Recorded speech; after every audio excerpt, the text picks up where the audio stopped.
जो गीता को समझ लेता है वो योग तत्व को समझ लेता है। प्रातः काल हमने गीता के 6 अध्याय का पाठ किया। उस अध्याय का नाम है आत्म संयम योग। इसको ध्यान योग भी मनीषियों ने कहा है, ध्यान योग का अध्याय है। इसमें भगवान ने कहा कैसे हम अपने चित्त वृत्ति को एकाग्र करेंगे, कैसे खान पान रहेगा, कैसे स्थान रहेगा, कैसे हमारा आसन रहेगा, कैसे शरीर की स्थिति रहेगी। इन सब बातों का भगवान ने निर्देशन दिया है और ये कहा इसके बाद मन को एकाग्र साधक को करना चाहिए। भगवान ने कहा देखो तपस्वी से योगी बड़ा है, ज्ञानी से योगी बड़ा है, कर्म योगी से भी योगी बड़ा है, इसलिए अर्जुन तो योगी बन। अब आप कहेंगे योगी बनने का मतलब क्या है? क्या अर्जुन घर छोड़ दे? नहीं। क्या अर्जुन कोई वेशभूषा धारण कर ले? नहीं। तो योगी बनने का मतलब है एक ऐसा सिस्टम को अपनाए, अपने मन को, शरीर को, बुद्धि को इस सिस्टम से बांधे, योग के सिस्टम से बांधे, अंततो गत्वा उसका मन परमात्मा में लग जाए और परमात्मा में लय हो जाए। और जिस दिन लयता को प्राप्त हो जाता है उसको कहते हैं योगी बन गया। और भगवान ने कहा युक्त योगी, जो सिद्ध योगी है वो युक्त योगी होता है। जो अपने लक्ष्य को पा चुका है उसको कहते हैं युक्त योगी, जुड़ गया है। एक होता है युंजान योगी, हम लोग अधिकतर युंजान योगी हैं, आरुरुक्षु हैं। हम योग पे, योग मार्ग पे आगे बढ़ने की इच्छा कर रहे हैं और प्रयास कर रहे हैं, हम प्रयत्नशील हैं। और दूसरे जो योगी होते हैं जिन्होंने अपने लक्ष्य को प्राप्त कर लिया है वो युक्त योगी होता है। इस अध्याय में भगवान ने कहा जो युक्त योगी होता है उससे बड़ी कोई उपलब्धि होती ही नहीं है। मनुष्य जीवन की अर्थात सारे जीवों की जो अंतिम उपलब्धि परमात्मा प्राप्ति है वो योग के द्वारा ही संभव है। और इस स्थिति को जो पा लेता है उसका नाम होता है युक्त योगी, योगेश्वर, योगी राज आदि आदि नाम उसको हम लोग कहा करते हैं। युक्त योगी का मतलब जो अपने लक्ष्य तक पहुंच चुका है। तो युक्त योगी के क्या लक्षण हैं, किस प्रकार से उसको आत्मानंद मिलता है, ब्रह्मानंद मिलता है, इन बातों का भी भगवान ने इस अध्याय में वर्णन किया है। कहते हैं योगी को अतीन्द्रिय सुख मिलता है। जो संसार का सुख है यह है विषय और इंद्रियों के संयोग जन्य सुख है। लेकिन ये जो ध्यान का सुख है उसमें बाहर की किसी वस्तु का हमारा व्यापार या संबंध नहीं रहता। एकांत में बैठ करके अपनी इंद्रियों को अंतर्मुखी बना लेता है। उसके बाद अपने ब्रह्मानंद के राज्य में वो डुबकी लगाता है, वो उसका आनंद अपना है। उपनिषदों में कहा कि योगी को ऐसी स्थिति में जो आनंद मिलता है, समाधि के द्वारा जो आनंद मिलता है उसका वर्णन शब्दों में नहीं किया जा सकता। वो स्वसंवेद्य है, गूंगे के गुड़ की तरह है। उसको योगी ही जान सकता है, शब्दों में वर्णन नहीं कर सकता, इसलिए उसको स्वसंवेद्य किया कहा है। तो उपनिषदों में भी इसका वर्णन है, गीता में भी इसका वर्णन है। तो भगवान ने इस अध्याय में कहा कि वो जो आनंद है उसी को प्राप्त करने का जीव को प्रयत्न करना चाहिए। यह उसकी परम उपलब्धि है, परम कल्याण की बात है। उपनिषदों में 2 प्रकार के मार्ग का वर्णन मिलता है। नचिकेता यमराज के गए, कहानी आप जानते होंगे या पढ़ लेना कठोपनिषद में। एक बालक था, पिता को कहा कि मुझे किसको दोगे। पिता बहुत बड़े दानी थे, पंडित जी थे, दान कर रहे थे। गैयों का सींग पे सोना चढ़ा चढ़ा करके हजारों गाय दान कर रहे थे। पिताजी मुझे आप किसको दोगे। पहले तो पिताजी ने ध्यान नहीं दिया। जब बार बार कहने लगा, पिताजी गुस्से में आ गए, कहने तुम्हें मैं यमराज को दूंगा। छोटा बच्चा था, 5 वर्ष का, उसका नाम था नचिकेता। इसका एक उपनिषद है, उसको कहते हैं कठोपनिषद।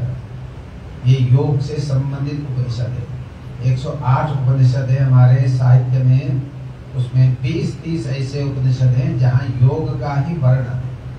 तो कठोपनिषद यम और नचिकेता का संवाद है। तो पिता ने कहा मैं तुम्हें यमराज को देता हूँ, गुस्सा में आकर। तो अब ब्रह्मवाक्यम जनार्दनम, पिता ने कहा मेरे मुख से तो निकल गया है, तो गलत बात निकल रही, मैंने गलत बात कह दी, मैंने अपने बच्चे को यमराज को दे दिया। फिर जो बात निकल गई सो निकल गई।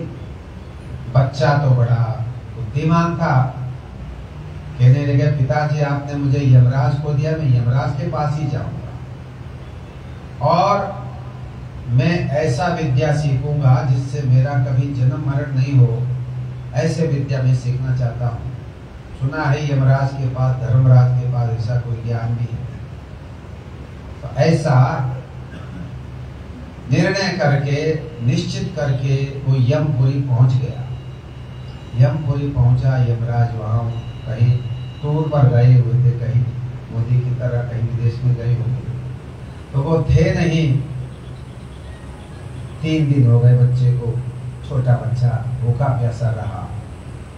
यमराज आएंगे, मेरे पिता ने तो मुझे यमराज को दे दिया, मैं यमराज के पास ही रहूंगा और उनसे ज्ञान प्राप्त करूंगा। तो तीसरे दिन यमराज आए। यमराज ने कहा छोटा बालक तू यहाँ कैसे आया है। सुना है कि तू 3 दिन से यहाँ बैठा हुआ है बिना खाए पिए। कि हाँ मुझे 3 दिन हो गए और मैं आपके पास आया, मेरे पिता ने मुझे आपके पास भेज दिया है, आपको दान कर दिया मुझे, मैंने यमराज को दे दिया तुझे, तो मैं आपके पास आया हूँ, पिता ने मुझे दान कर दिया, मैं आपके पास आया हूँ, लेकिन मैं किसी मकसद से आया हूँ। मेरा लक्ष्य यह है, मैं योग की अंतिम अवस्था को प्राप्त करना चाहता हूँ, मैं अमरत्व प्राप्त करना चाहता हूँ, अमरता को प्राप्त करना चाहता हूँ। यमराज ने कहा बालक तू अल्प बुद्धि का है, अभी तेरी छोटी उम्र है, इस चक्कर में मत पड़ तू। मेरे यहाँ आ गया है, ये बहुत बड़ी बात है। मेरा दर्शन तो अमोघ होता है, मेरे यहाँ जो आता है उस भाव से उसको मैं सब कुछ सांसारिक पदार्थ दे देता हूँ। अब तू संसार की चीजें मांग, ये उल्टे सीधे चक्कर में मत पड़, अभी तू उसका अधिकारी नहीं है। बहुत सारे प्रलोभन दिए, पुत्र पौत्र धन संपत्ति ढेर का ढेर खजाना में खोल दूंगा तेरे लिए। बालक ने कहा नहीं, मुझे कुछ नहीं चाहिए। एक से एक बड़े से बड़े प्रलोभन यमराज ने दिया। बच्चा उसका उत्तर दे रहा है, एक एक क्वेश्चन का उत्तर दे रहा है। धन की बात आई, बहुत बड़ा धनाढ्य है ना, अंबानिया से भी ज्यादा मैं तेरे को दे दूंगा, अंबा से। तो बच्चे ने कहा मुझे क्या करना इससे, अध्यात्म का और धन का कोई मतलब नहीं, कोई मेल नहीं है। नमित्तेन तर्पणियो मनुष्य, वित्त से धन से मनुष्य कभी भी तृप्त नहीं हो सकता। और उसके किस काम का ये धन? अध्यात्म ज्ञान के लिए धन अगर कोई विशेष बात होती, बड़े बड़े राजाओं ने अपने राजपद भी छोड़ दी भाई। भर्तृहरि जी थे, राजा थे, योग मार्ग को अपनाने के लिए राजपाट छोड़ दिया। महात्मा बुद्ध थे, गौतम बुद्ध थे, राजकुमार थे, उन्होंने छोड़ दिया। तो अगर धन से परमात्मा मिलते या अध्यात्म ज्ञान मिलता होता तो इन्होंने क्यों छोड़ा? तो इसलिए यमराज जी, धन से कभी कोई संतुष्ट नहीं होता, न धन से किसी को शांति मिली है, इसलिए मुझे आपका धन नहीं चाहिए। मुझे तो एक ऐसी विद्या दीजिए जिससे मैं जन्म मरण के चक्कर से छूट जाऊं। यमराज ने कहा देखो, दो प्रकार का मार्ग है दुनिया। एक है श्रेय मार्ग, कल्याण का मार्ग। एक है प्रेय मार्ग। प्रेय मैंने सांसारिक मार्ग। अधिकतर हम लोग 99% जो लोग होते हैं वो प्रेय मार्ग के अनुगामी होते हैं। पुत्र पौत्र धन संपत्ति संसार यात्रा, बस इसी को हम अपनी यात्रा समझते हैं, इसी को हमें कल्याण का रास्ता मानते हैं और इससे आगे जाने का प्रयत्न नहीं करते। तो इसी चक्र में वो लोग घूमते रहते हैं। एक है श्रेय मार्ग। श्रेय माने कल्याण। कल्याण का मतलब आत्म कल्याण, आत्मा की जन्म मरण के चक्कर से छुटकारा, उसको कहते हैं श्रेय मार्ग, कल्याण का मार्ग। उस मार्ग पर चलने पर लोग योगी को या जीव को दोबारा लौट करके नहीं आना पड़ता। यद गत्वा न निवर्तन्ते तद धाम परमम मम। गीता में भगवान ने कहा मेरा जो परम धाम है, एक बार जीव वहां पहुंचेगा तो उसको लौट करके आना नहीं पड़ेगा। तो कहा ये श्रेय मार्ग है और प्रेय मार्ग है, और तुम प्रेय मार्ग को नहीं चाह रहे हो तो श्रेय मार्ग के तुम अनुगामी हो। अब मैंने देख लिया, पक्का ठोक के देख लिया है, इसलिए भगवान ने उसको, यमराज ने उसको योग का उपदेश दिया। योग के उपदेश में एक सुंदर उदाहरण दिया यमराज ने। देखो, भोग और योग दो प्रकार की दुनिया है। ये जो दुनिया है ये भोगात्मक है। हम देख रहे हैं, दुनिया का स्वाद ले रहे, खाना पीना उठना बैठना, ये है आपका भोग। और ये भोग का जो संसार है ये बहुत विस्तार में है।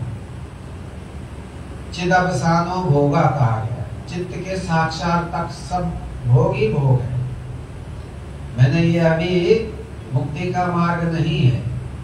भजन पूजा छोटा मोटा तीन यज्ञ जप करते, ये भी भोग ही आप आगे तो भगवान का भोग लगाते हैं। भोग का मतलब होता है सुख दुख, सुख दुख को भोग कहते हैं। और दूसरा है योग मार्ग, जिससे परम शांति मिलती है। तो यमराज ने कहा वो श्रेष्ठ मार्ग है, वो परम शांति का मार्ग है। इसके लिए एक उदाहरण दिया है जो हमारे गुरुदेव प्राय ही कहा करते थे। पुराने साधकों को याद होगा, काफी सारे पुराने साधक है मंडी में, 40% 50% तो है ही है। गुरुदेव का यहाँ 6 बार कार्यक्रम हुआ तिलका जी। 76 में सबसे पहले मैं यहाँ गुरुदेव के साथ में आया, गुरुदेव से 1 हफ्ता पहले आया, और अंतिम बार जून में 89 में फिर 2 बार आया। बीच में 3-4 प्रोग्राम हुए, कई प्रोग्राम उग्रवाद आतंकवाद की वजह से कैंसिल होते रहे। 76 से फिर 89 में हुआ, 89 बीच में 2-3 कार्यक्रम JR शर्मा के माध्यम से होते रहे। कुल मिला के 5-6 कार्यक्रम गुरुदेव का यहाँ पर हुआ। और गुरुदेव बड़े सुंदर इस प्रांत को देख करके बड़े आह्लादित रहते थे और बड़े प्रसन्न रहते थे, क्योंकि यहाँ का जो दृश्य है, प्राकृतिक दृश्य है, ये बहुत लुभावना है। पर्वत है, नदी है, ठंडी हवा बह रही है, तो ये प्रकृति, नेचर है ना, क्लोज टू नेचर। ये योगी लोग ऐसे ही जगह पे रहा करते हैं जहाँ मौसम भी गर्म ना हो। बड़े बड़े यहाँ ऋषि मुनि पहाड़ों में ही रहते हैं। आनंदमयी माँ भी यही रहती थी धर्मशाला में, और कितने ही साधु यहाँ पर साधना करके लौटते हैं, अपनी जगह पे साधना करते हैं। तो इसलिए तो ये स्थान जो है योग के अनुकूल है। तो यमराज ने कहा देखो, योग की स्थिति क्या है, योग में क्या करना पड़ता है। गुरुदेव बताया करते थे, उपनिषद का ये श्लोक गुरुदेव दोहराया करते थे, परांचिखानि व्यत्रिणन स्वयंभू आप देख लेना, जो उपनिषद है उनमें है। परांच खानी व्यत्रिणत स्वयंभू। यमराज ने कहा, हे नचिकेता, कि ब्रह्मा ने जो सृष्टि बनाई है, मनुष्य को जो बनाया है, इसकी जो ज्ञान इंद्रियां हैं बहिर्मुखी हैं। स्वभाव से ही आंख, नाक, कान आदि ये बाहर के ज्ञान को प्राप्त करते हैं, जबकि ज्ञान अंदर भी है। रूहानी जगत है जिसका बहुत बड़ा विस्तार है, जिसमें बहुत बड़ा आनंद है। बाहर की दुनिया में आनंद भाषित होता है, क्षणिक है, लेकिन उसके साथ में तुरंत दुख भी उसको मिल जाता है। भोगे रोग भयम। भर्तृहरि जी ने कहा, हमारे गुरुदेव भी बार बार कहा करते थे, सांसारिक भोगों में रोग का तुरंत उसके साथ में रोग भी है। किसी भी प्रकार का भोग, खाने पीने और भी जितने भी हैं, भोग के साथ में रोग लगा हुआ है। तो यमराज ने कहा, नचिकेता देखो, परांच खानी व्यत्रिणत स्वयंभू। जो ब्रह्मा जी हैं, जो इस सृष्टि के रचयिता हैं ब्रह्मा, उन्होंने मनुष्य या जीवों के जो इंद्रियां हैं उनको बहिर्मुखी बनाया है। हम बहिर्मुखी हैं, हम बाहर की ओर देखते हैं, सांसारिक दुनिया में ही जीते हैं, इसी को सत्य मानते हैं। सत्य मान करके हमारा उसी प्रकार का व्यवहार होता है। तस्मात् परां पाश्यति नान्तरात्मन्। जब ब्रह्मा जी ने इंद्रियों को बहिर्मुखी बनाया है नेचुरली, तो जीव या मनुष्य जो है बाहर को ही देखता है। इंद्रियों की जो खिड़कियां हैं ये बहिर्मुखी है, बाहर को खुली हुई है। हम बाहर के दृश्य देखते हैं, ये खिड़की है, आपने खोल दिया, ठंडी ठंडी हवा है, पूरा देख रहा। देखो बंदर कूद रहे हैं, बच्चे कूद रहे, मुझे नहीं पता, लेकिन कुछ कूद रहे, डुबकी लगा रहे।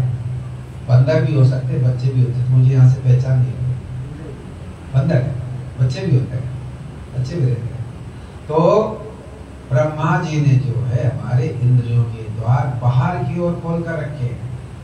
इसी कारण से उसको अंतर का ज्ञान नहीं होता है, घट का ज्ञान नहीं होता। घट का जो वासी है, घटघट वासी है, उसका ज्ञान नहीं होता।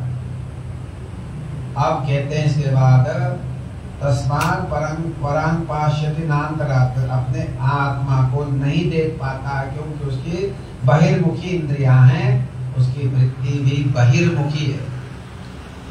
अब कहते हैं इसके विपरीत बात, कश्चित धीरा प्रत्यगात्मानम् ऐक्षत। कोई कोई धीर पुरुष, कोई कोई विवेकी पुरुष अपने अंतरात्मा का दर्शन करना चाहता है, उसको क्या करना पड़ेगा? अमृत चक्षुर आवृत चक्षुर अमृतत्वमिच्छत्। कहते इंद्रियों के झरोकों को बंद करना पड़ेगा, इंद्रियों के द्वारों को अंतर्मुखी बनाना पड़ेगा, ध्यान योग में आरूढ़ होना पड़ेगा। तो कहते हैं अमृतत्वमिच्छन् आवृत चक्षु। यदि उसको अमृत पद की इच्छा हो, मुक्ति की इच्छा हो, तो कहते हैं वो है ना, अपने इंद्रियों के द्वारों को उलट करके अंतर्मुखी बना ले। तो ये एक उदाहरण दिया है, तरीका बताया है यमराज ने नचिकेता को। यही योग का सिद्धांत है कि हम अंतर्मुखी बन जाते हैं बहिर्मुखी से। जब तक हम दुनिया में रहते हैं तब तक हम उसी को सत्य मानते हैं और हम तकलीफ में रहते हैं, किसी न किसी कष्ट में फंसे रहते हैं। और योग ये बताता है, गीता ये बताती है, उपनिषद ये बताते हैं, यदि हम अंतर्मुखी हो जाएं, अपने अंतर को खोज लें, आत्मा का साक्षात्कार कर लें, तो हमारे सब दुख द्वंद दूर हो जाएंगे। प्रातः काल भगवान ने कहा, देखो एक ऐसी योग विद्या है, एक ऐसी विद्या है, इसको योग कहा गया। फिर वो विद्या क्या करती है? विद्या दुखों से छुड़ा देती है। जितने भी प्रकार में ताप है, त्रय ताप है दुनिया में, आध्यात्मिक, अधिभौतिक, अधिदैविक, ये तीन प्रकार के कष्ट बताए गए। आध्यात्मिक में हमारे अंदर होने वाला, एक शरीर और एक मानसिक शरीर, ये रोग, और एक राग द्वेष आदि, ये भी ताप है। दो प्रकार के ताप हैं इस शरीर के अंदर, मानसिक ताप और शारीरिक ताप, दो भाग हो गए। ये है आपका आध्यात्मिक ताप, अंदर का, शरीर से संबंधित या शरीर मन आदि से संबंधित। एक होता अधिभौतिक। अधिभौतिक का मतलब है दूसरे प्राणी से मिलने वाला कष्ट। बिच्छू ने काट दिया, सांप ने काट दिया, मच्छर ने काट दिया, या किसी दूसरे व्यक्ति ने आपको कष्ट दे दिया, ये हो गया अधिभौतिक। भौतिक के भूत का मतलब है प्राणी, दूसरे प्राणी से जो आपको कष्ट मिलता है वो है अधिभौतिक दुख। और अधिदैविक दुख होता है जो प्रकृति के द्वारा होती है। अति वर्षा हो जाना, वर्षा का ना होना, बिजली का कड़कना, ये देवी प्रकोप है। ये हमारे बस की तो बात है नहीं, ये प्रकृति का प्रकोप है। इसको कहते हैं अधिदैविक प्रकोप, ताप। तो तीन प्रकार के तापों का वर्णन है। तो योग में, योग के द्वारा भगवान कहते हैं जो दुखों का आपको संयोग मिला हुआ है, नेचुरली आप दुखी हैं, बन गए हैं किसी कारण से, उसका लंबा कारण है, तो भगवान कहते हैं उस विद्या को जानो अर्जुन, जो आपको दुखों से छुड़ा देगा। तीनों प्रकार का जो दुख है शास्त्रों में कहा गया उसे ये छुड़ा देगा। निश्चित रूप से उसमें जुटो, भगवान की आज्ञा है अर्जुन को, निश्चित रूप से उस योग में जुट जाओ, उसका अभ्यास करो, साधना करो। और ये बिना उकताए मन से करो, उबना नहीं है, छोड़ना नहीं है। आपको धीरे धीरे उसमें शांति मिलेगी। धीरे धीरे जैसे जैसे आगे बढ़ोगे वैसे वैसे मार्ग मिलता चला जाएगा। जब हम ध्यान करते हैं, देखो मन, जब हम सो जाते हैं तब भी तो अपनी कल्पना की दुनिया में हम रहते हैं, सब कुछ हमें ज्ञात होता रहता है। स्वप्न में भी तो आप दुनिया को तो देखते ही हो, आंखें बंद है, बहुत सारे अनुभव आपको स्वप्न में ही हो जाते हैं। इसका मतलब ये जो आंखें हैं ये तो बहुत कम काम करती हैं, देखने वाला तो आपका मन ही है, विचार है, विचार जो है देखती है। ये भी एक वृत्ति क्या है, ये तो अंदर की वृत्ति है। तो जब हम योग में आते हैं तो स्वप्न की तरह अंदर की अपने वृत्तियों को देखते हैं, अपने संस्कारों को देखते हैं। लेकिन स्वप्न और योग के उसमें थोड़ा अंतर है। जो आपको स्वप्न होता है वो तो आपको ज्ञान रहित है, उसका आपको ज्ञान नहीं है, नेचुरली हो गया। और अधिकतर उसमें डरावने स्वप्न भी आ सकते हैं। आपके शरीर के उस पर निर्भर है, आप किस वृत्ति के व्यक्ति हैं, उसके हिसाब से आपको स्वप्न भी आते हैं। आपका खान पान कैसा है उस हिसाब से स्वप्न आते हैं। ज्यादा खाया हो, तमोगुणी खाया हो, आपको उसी प्रकार का स्वप्न आएगा, डरावना आएगा, कोई दबा रहा है, मेरा हार्ट अटैक हो रहा है, भूत मुझे दबा रहा है। अरे भूत नहीं दबा रहा है, ओवर ईटिंग किया आपने, आपको ऐसा लग रहा है कि भूत दबा रहा है। भूत कुछ नहीं होता है, ये आपको अनुभव होता है। तो इस प्रकार से खान पान से भी हमको कभी भूत दिखता है, कभी भूत मुझे दबा रहा है, मेरा गला दबा दिया है। ये सब अधिकतर जो है आपके शरीर के उसके हिसाब से होते हैं, दशा के हिसाब से। अधिक खाने से, तमोगुणी खाने से आपके स्वप्न भी बड़े भयानक आते हैं, कष्टदायी स्वप्न आते हैं, आपको समय कष्ट महसूस होता है। कहने का मतलब मेरा ये नहीं है, लेकिन कहना ये है कि सुषुप्ति जो है, ऐसे आप नींद में सो जाते हो जहाँ आपको न सुख होता है न दुख होता है, उसको कहते हैं सुषुप्ति। आप अत्यंत थक गए हो, थकने के बाद आपको कुछ भी पता नहीं रहता, मैं कहाँ सोया हूँ, मैं कौन हूँ, क्या हूँ, क्योंकि आप यात्रा करके आए थे। कहीं की यात्रा हो अगर 10-20 किलोमीटर की और आप पैदल करके आएंगे तो आप सो जाएंगे, फिर आपको ऐसी नींद आएगी, आपको कुछ भी पता नहीं रहेगा। उसको कहते हैं सुषुप्ति। तो सुषुप्ति में, सुषुप्ति भी दो प्रकार का है। एक सुषुप्ति में आपको अनुभव तो होता नहीं, स्वप्न नहीं होता, लेकिन जब आप उठते हो प्रसन्न चित्त होते हो, आपको बड़ा आराम मिलता है। आप कहते हैं मैं बड़े सुख से सोया, मेरा चित्त बड़ा प्रसन्न हो रहा है, मुझे बहुत आनंद का अनुभव हो रहा है। और एक कहते हैं यार सोया तो है, अनुभव तो मुझे कुछ नहीं हुआ, कोई स्वप्न को दिखा नहीं, स्वप्न दिखा नहीं, पर फिर भी मेरे मन में कुछ आलस्य, कुछ ऐसे अप्राकृतिक, कुछ मन डामाडोल सा है। तो ये दो प्रकार का हो गया सुषुप्ति। सुषुप्ति में भी मन एक प्रकार से स्टॉप कर जाता है, कुछ अनुभव नहीं होता। और दूसरा होता है स्वप्न। स्वप्न में दिमाग आपका चलता है, स्वप्न देखते रहते हो, अच्छे बुरे स्वप्न देखते हो, हैं आपके शरीर के हिसाब से वो स्वप्न भी होता रहता है। स्वप्न भी आता है और स्वप्न भी नाना प्रकार के होते हैं। सुबह का स्वप्न, दिन का स्वप्न, अधिक खाया हुआ स्वप्न, खाली पेट का स्वप्न, ध्यान करते करते स्वप्न होना, जप करते करते का स्वप्न। तो स्वप्न की अलग अलग कैटेगरी होता है, उसी के हिसाब से उसका हम फलादेश करते हैं। और स्वप्न का बड़ा फलादेश पंडितों ने किया है, ज्योतिषों ने, शास्त्रों में इसका भी बड़ा वर्णन है। आपको क्या दिखेगा, उसका फलादेश क्या होगा। अधिकतर उसका उल्टा फलादेश किया है। आपका शरीर गंदगी से लिपटा हो, आपको धन मिलेगा, बताओ, हैं? ऐसे ऐसे तो है। आप बढ़िया बढ़िया पकवान खा रहे हो, बीमार हो गए। हलवा पूड़ी खा रहे हो लोगों के बीच में, सोचो बस बीमार होने वाले हो। इस स्वप्न की जो है ये इसका फलादेश है। आपकी शादी हो रही है, कष्ट आने वाला है। आप नंगे हो, दक्षिण दिख तरफ मुड़ है, सोचो आपकी मृत्यु आने वाली है। आप गंदगी से लिपटे हो, सोचो पैसा मिलने वाला है। तो ऐसे ऐसे कुछ स्वप्न का भी अपना अपना हिसाब किताब है। तो स्वप्न सारे सच नहीं होते, लेकिन कुछ लोग जो सात्विक लोग रहते हैं उनका स्वप्न सच भी होता है। ध्यानी लोगों का स्वप्न सच होता है। और ध्यान भी एक प्रकार से उसी प्रकार का है। ध्यान में हमें अनुभव होता है, कुछ दिखता है, लेकिन उसमें हम अपने मन को मिश्रण करते हैं। हमारा मन सतोगुणी, रजोगुणी तीन प्रकार का होता है। जो तमोगुणी व्यक्ति है उसका स्वप्न, उसका ध्यान दूसरे प्रकार का है, उसमें तमोगुण मिला हुआ है। फिर वो उसमें मिला देता है, गुरुजी मुझे ऐसा दिखाई दिए, गुरुजी ने मुझे ऐसा कहा है। अरे गुरुजी ने नहीं कहा, वो आपका मन का जो व्यक्ति गुरु है ना, वो कह रहा, आपका भाव कह रहा। आपने कहा गुरुजी ने मुझे ऐसा कह दिया, गुरुजी ने नहीं कहा।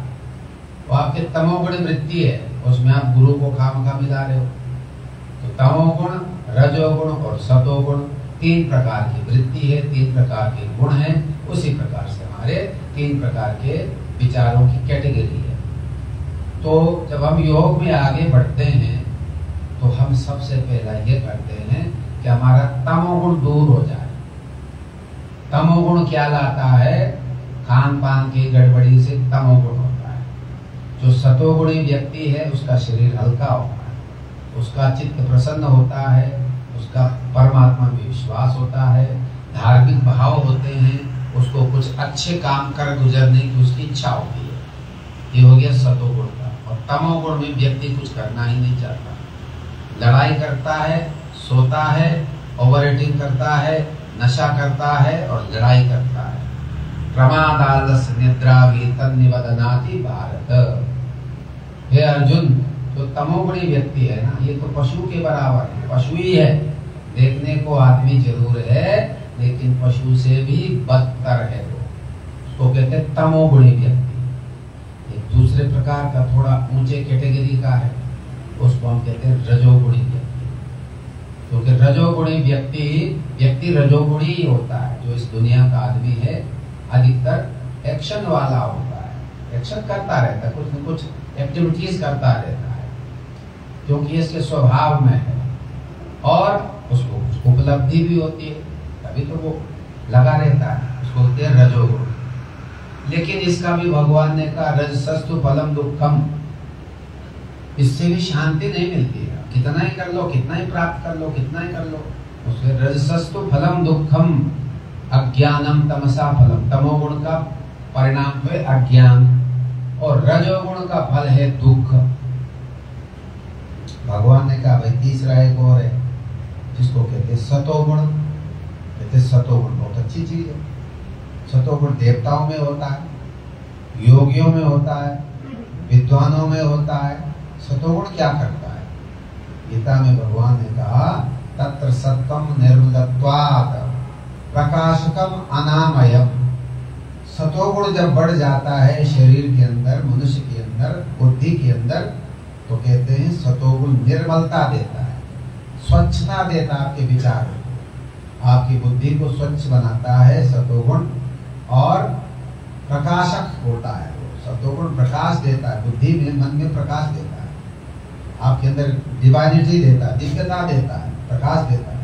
और भगवान कहते हैं रोग रहित करता है व्यक्ति को।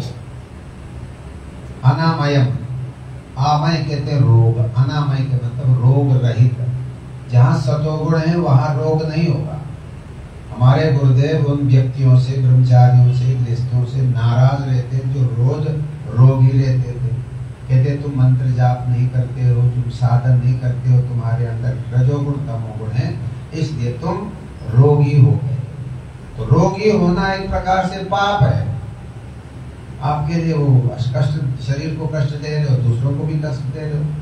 तो रोगी हम होते हैं अपनी जानबूझकर, जानबूझ करके तो नहीं होते, लेकिन खान पान की नासमझी से या अपने बेवकूफी से या कई कारणों से जब बार बार हम उल्टे सीधे खाते रहते हैं तो हमें ज्ञान नहीं होता है, तो एक दिन हम रोगी हो जाते हैं। रोग एक दिन में नहीं पनपता है, सालों के साल, सालों साल धीरे धीरे उस प्रकार की जब बात हो जाती है आपके प्रतिकूल, फिर एक दिन आप रोगी हो जाते हैं। डॉक्टर कहते हैं आपको तो रोग हो गया। अरे भाई एक दिन में थोड़ी हुआ है, आपने बद परहेजी की, लोगों ने बहुत समझाया, बड़े लोगों ने कहा, डॉक्टर ने भी समझाया, भैया थोड़ा काम करो, पेट को कम करो, नमक कम खाओ, मीठा कम। अध्याय श्री भगवानुवाच मय्यासक्तमना पार्थ योगं युञ्जन्मदाश्रयः असंशयं समग्रं माम् यथा ज्ञास्यसि तच्छृणु ज्ञानं ते अहं सविज्ञानम् इदं वक्ष्याम्यशेषतः यज्ञात्वा नेह भूयो ज्ञातव्यम् अवशिष्यते मनुष्याणां सहस्रेषु कश्चिद् यतति सिद्धये यततामपि सिद्धानां कश्चिन्मां वेति तत्त्वतः भूमिरापो अनलो वायु मनो बुद्धिरेव च अहंकार इति यम्मे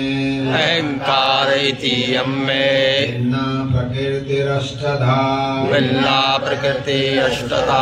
परेयम् इतस्त्वन्याम् प्रकृतिं विद्धि मे पराम् एव भूतां महाबाहो ययेदं ध्यायते जगत् एतद्योनीनि भूतानि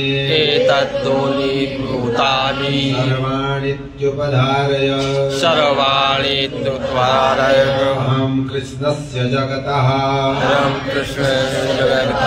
प्रभवा प्रलयस्तथा परतरं नान्यत् किञ्चिदस्ति धनञ्जय मयि सर्वमिदं प्रोतम् सूत्रे मणिगणा इव रसो अहम् अप्सु कौन्तेय प्रभास्मि शशि सूर्ययो प्रणवा सर्ववेदेषु शब्दाख्ये पौरुषं नृषु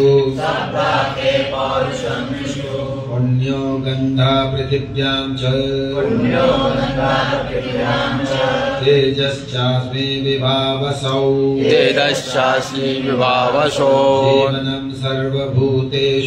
जीवनं सर्वभूतेषु तपश्चास्मि तपस्विषु बीजं मां सर्वभूतानां विद्धि पार्थ सनातनं बुद्धिर्बुद्धिमतामस्मि तेजस्तेजस्विनामहं बलं बलवतां चाहं कामरागविवर्जितं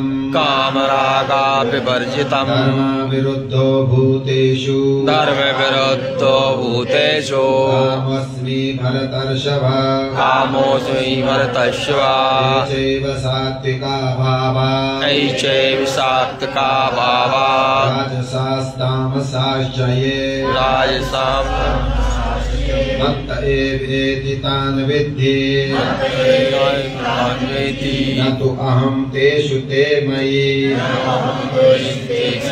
त्रिभिर्गुणमये भावै यैभिः सर्वमिदं जगत् मोहितं न विजानाति